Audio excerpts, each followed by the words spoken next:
How to accept friend request in Blockman Go. Hi guys, it's Makran from Gamerstech. Today I am going to guide you how to accept friend request in Blockman Go. Accepting friend request in Blockman Go is quite easy.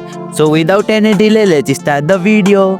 Open Blockman Go. Launch the Blockman Go app on your mobile device. Go to the friend section. Tap on the friend icon usually located in the main menu or on the home screen. Check friend request. In the friend section, look for a tab related to friend or friend request. Tap on it to view pending request. Accept the friend request. You will see a list of players who have sent you friend request. Tap the accept button next to the player's name to add them as a friend. Confirmation. Once accepted, the player will be added to your friend list. And here you go, it's done. That's how you can accept friend request in Blockman Go. If you liked our video, press the thumbs up and share button. If you have any question, comment down below and don't forget to subscribe the channel for more tutorials.